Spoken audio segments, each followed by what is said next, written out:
Hello, hello, hello. Welcome back to my channel. I am Monae and you are watching Life is Monae. I'm sure none of us here are a stranger to slumps.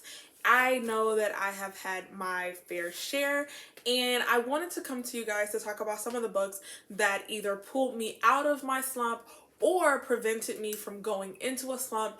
And these were books that I just found very interesting and very easy to digest. These books did not require too much thought or very many brain cells, but they were very interesting enough to keep me reading and keep me in the act and practice of reading without pulling too much energy from me. And when I get into a slump, I go into a slump. I mean, I won't open a book at all. And I just found that these books made me want to keep opening a book even when I didn't feel like opening a book. I think that in the book community, we can have so much pressure on us to always read 5-star, big, adult, high dense fantasy, epic romance books that we actually don't realize how much energy it pulls out of us when we're reading those books, or when those books aren't what we thought they were going to be and they end up being huge disappointments. A lot of times we're just like, I do not want to read anymore. So these are some of the books that will take the pressure off of you, that you can just read and enjoy, and you don't have to have too many expectations, and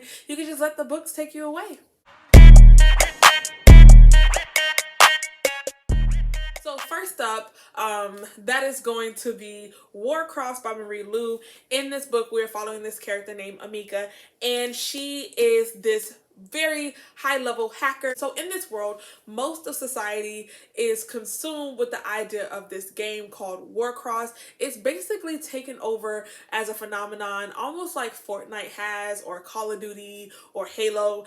This is the biggest game, and every year they have these huge tournaments, and our character Amika actually hacks the game and glitches herself into the game, and so she becomes this super wanted person because, I mean, she just hacked one of the biggest tournaments of the year for this video game.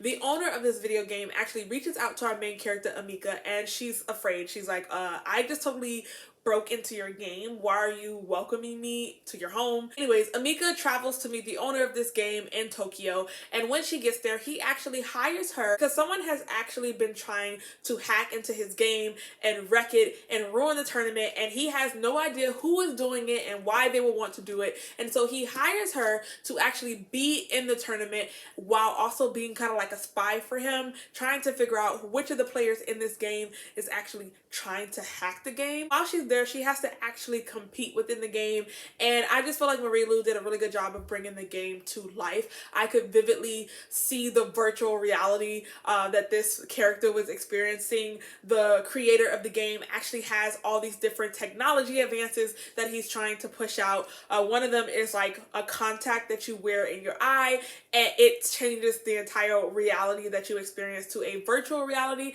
that everyone can wear.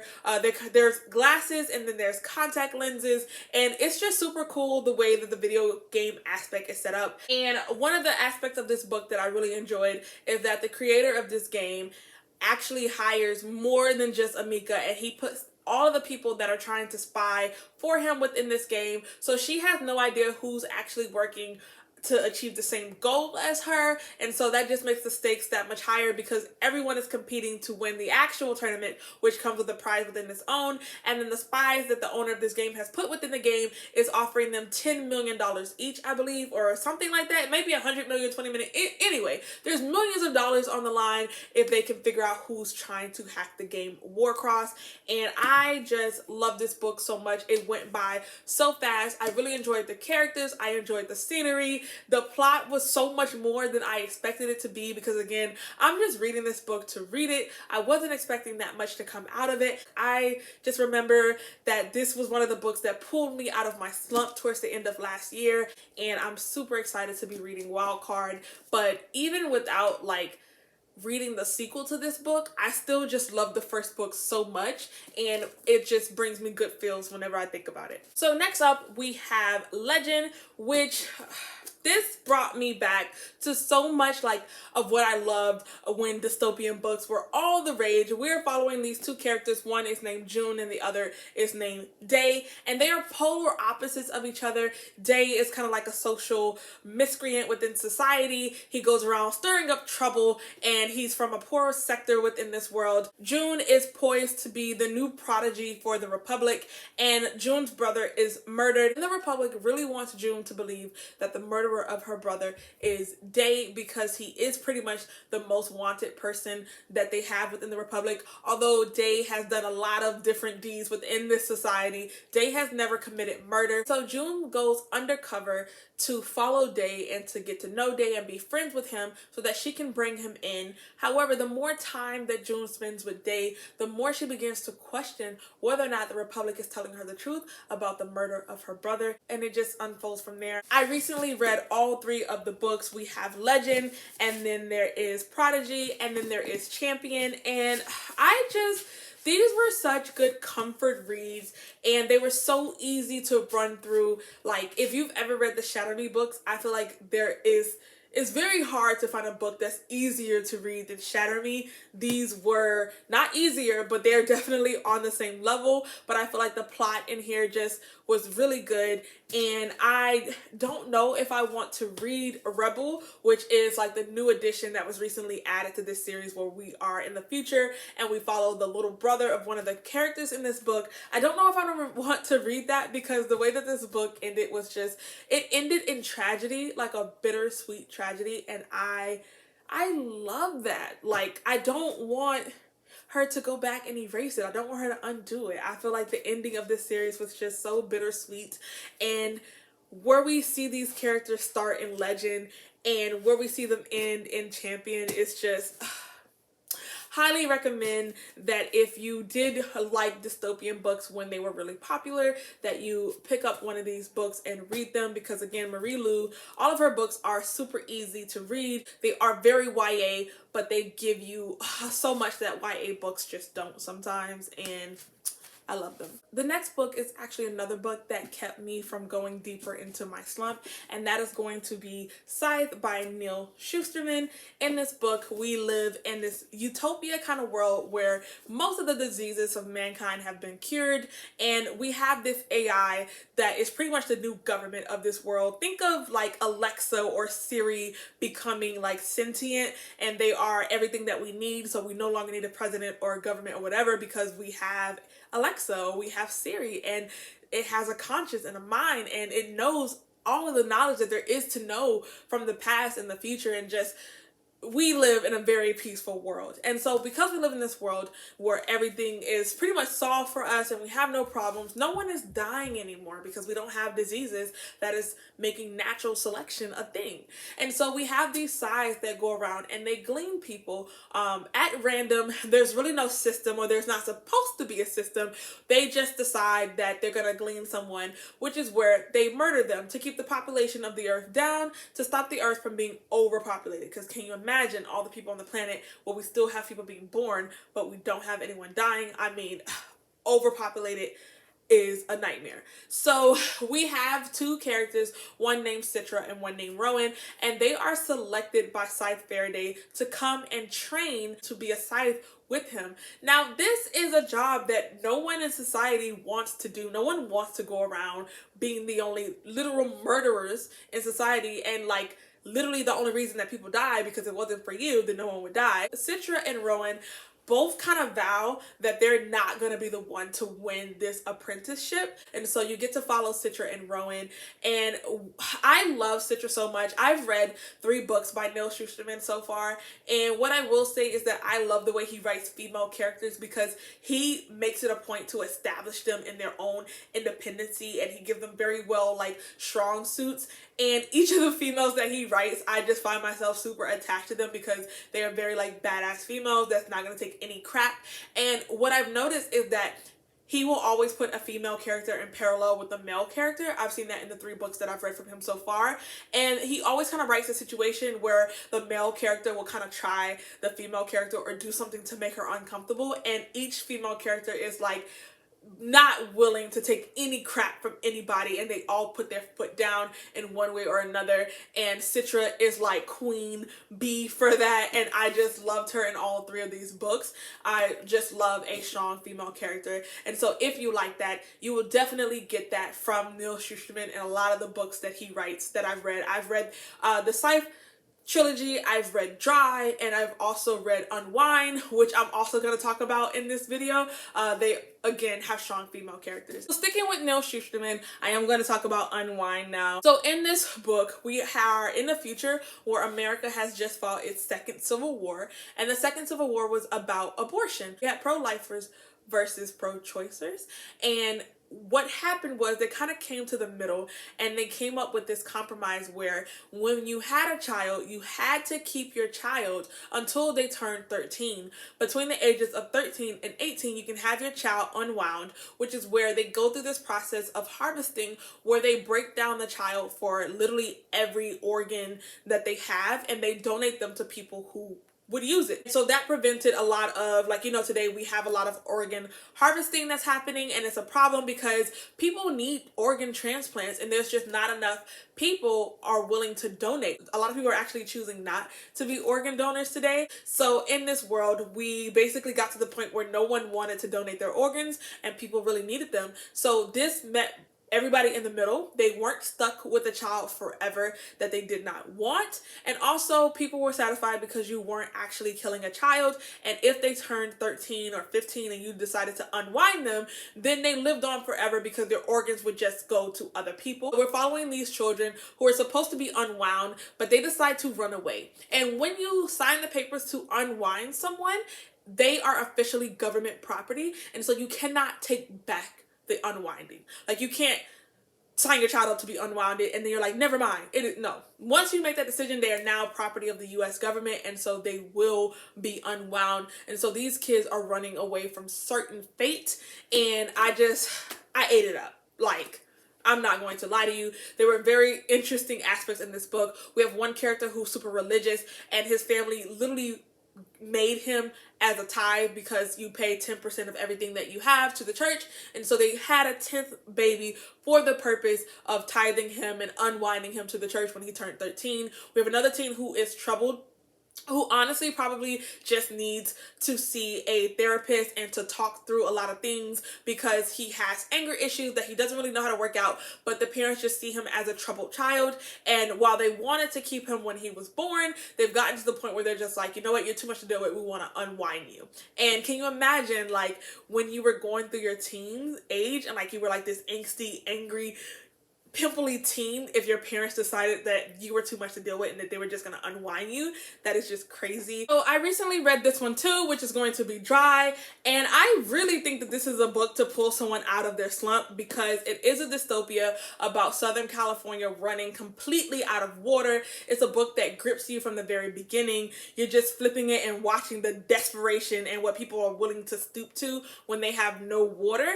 And sometimes the book can feel very over dramatic, but then at the same time, you're like, but it's water. They don't have water. Like, how low are you willing to stoop for water? Like, you need it. There's mothers in this book who can't breastfeed their babies because they're dehydrated. And so if you're dehydrated, you can't make breast milk. And if you can't make breast milk, you can't feed your baby. And I am a breastfeeding mother, so that really just hit me about this book. You are following more than one character, and there are certain aspects into this book, like he actually makes some of the characters that you follow sociopaths. So you're watching the world like descend into chaos, and then you think that our main characters are the only ones kind of holding on to their sanity, and then you start to question whether or not they even have sanity because some of these characters are a little off their rockers, to be honest with you. And then you start to see your characters descend into chaos because now they're getting dehydrated and they need water themselves. Like, people are doing whatever they can to get their hands on water. If you're in a slump or you just want a book that you know you're gonna run through really quickly, definitely this one, because you are taken right to like the desperation, and it's hard for you to put this book down because it just feels real in so many ways. You just don't want to believe that this is what the world would be like. But after COVID and like that whole toilet paper situation, this is how they acted for toilet paper. I can only imagine what they would act like if they didn't have water. The next set of recommendations that I have to pull you out of your slump is going to be the Wayward Children series by Shauna McGuire. In this series, we are following characters who have had their own Alice in Wonderland kind of experience where they have stumbled upon a door that leads them to an entire different reality, and some of them have to come back to the world, and they are desperate. Some of them are desperate to get back to their world, but what are the chances of you stumbling upon a mystical door happening twice? Each book is following a different character who ends up in a completely different world. Some of them are very happy, cotton candy. Some of them involve centaurs. One of them is like a Jekyll and Hyde Frankenstein retelling. Some of them are murderous, and some of it ends in trauma, and others end in happiness. And yeah, these just take you on a full journey. They are like 200 pages each. Some of them are like 175, 195. You can run through them so quickly, and like they literally take you to a different world and you get to live there and experience it. And even though it's short, Shauna McGuire does a really good job of making it very impactful, and I just feel like these are the perfect books to read if you're in a slump, or you don't feel like reading a really big book but you want to go through the motions of reading. Highly recommend these. So the next is going to be the Truly Devious series.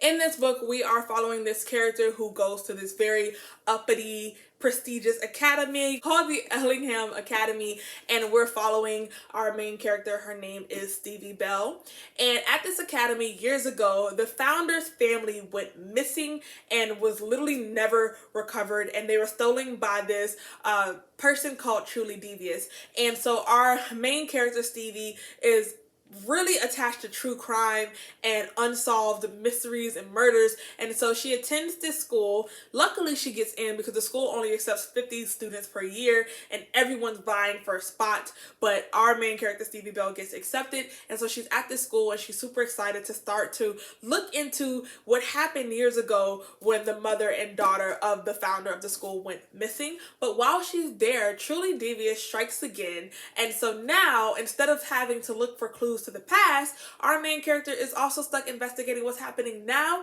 who Truly Devious is, if it's the same person from before, if this person's pretending to be the original Truly Devious, and if there's a connection between the mysteries and the kidnappings that happened in 1936 and what's happening in the present day. And it's just a very easy read, doesn't require much thought. It is a murder mystery and it's YA. So I've only read this book so far, but I do have the next two, which is The Hand on the Wall and The Vanishing Stair, and I do know that there's a new one that just came out that I plan to order. So it is a series that I plan to continue with, but because it was such an easy read and I feel like it's perfect for when I'm feeling like I'm going into a slump, I'm probably going to save them to read when I feel like I need to take a break from my bigger books. And so I know that I'm jumping into a very easy to read series that doesn't require much of me and that I'm actually already invested in and can't wait to continue with.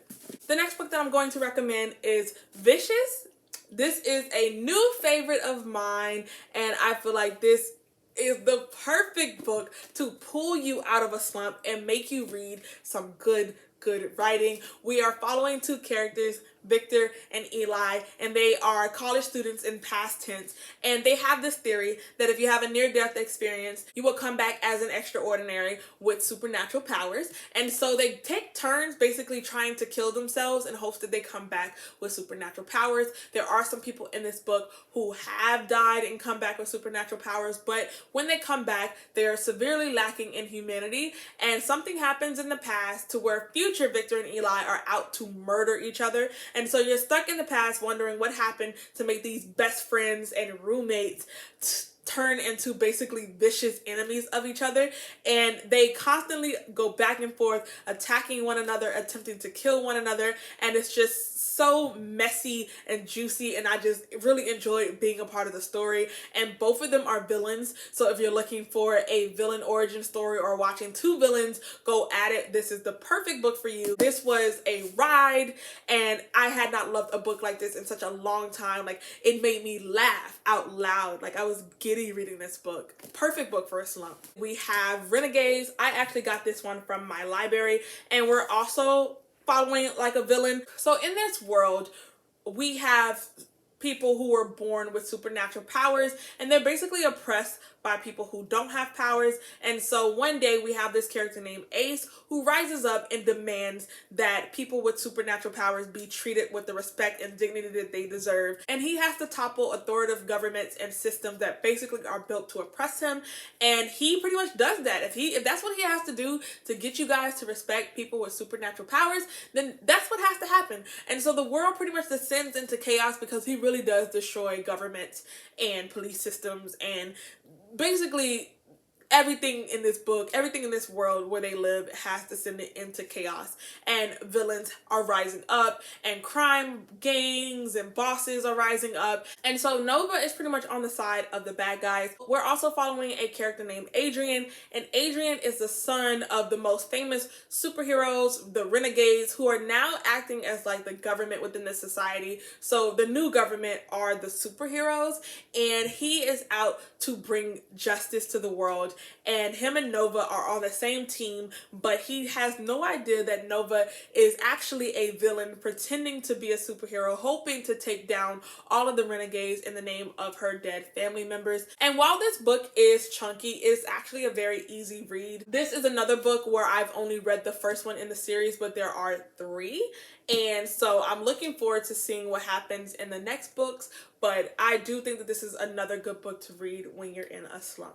Okay, and then the last book that I have is going to be Ace of Spades. This book was so good. Every time I think about it, I really wish that there was like a sequel or something, because I ran through this book in like 24, maybe 48 hours, like a day and a half it took me to read this book, and I just ate up the entire plot. We have 2 characters, and they are the only black students at an all-white school, and someone named Ace is targeting them and releasing secrets about them to the school. And so even though they don't know each other, they're not really friends. One is like a super popular girl who is kind of like Blair from Gossip Girl, and then we have a cross-city kid who is poorer than her, and they have to team up with each other to figure out who is targeting them and why are they only targeting the only 2 black kids in the school. And they're hoping that it's not a racial thing, but chances are it's probably a racial thing. And this is like a Get Out black thriller meets all black kids at a private white school, and the plot just kept unfolding, and it had much higher stakes in this book than I anticipated. I will say that this book is more like Pretty Little Liars. There is a Gossip Girl aspect because our main character is like the Blair, like super popular it girl, but Ace is more of like Pretty Little Liars because they leave little riddles and they constantly send out stuff to the school that gets these kids in trouble and basically almost overturns their life. And a lot of their secrets are big secrets. These are not your regular high school students who maybe cheated on a test or lied on a college application. Like, they are spilling real secrets about our main characters. Everyone I know that read this book really enjoyed it. It is probably going to end up on a lot of people's top 20, top 10 books of the year. But because so far it is an independent book, it wraps up in one sitting, and it's just so good. Like, the plot, like I said, was like perfectly paced. And I remember reading this book trying to figure out who Aces was, because I'm like, I should be able to figure out who Aces is. Like, this is a YA. Why is this so hard? But when we got to the end of the book, it was just like a, wow, you did that. I'm not even mad. So yeah, those are all the books that I recommend that you read to either get you out of a slump or to keep you from going into a slump. If you have read some of these books, let me know how you feel about them below. If you plan to go out and read some of these, to buy them or check them out from your library, let me know which books interest you the very most, and I will see you guys next time. Bye.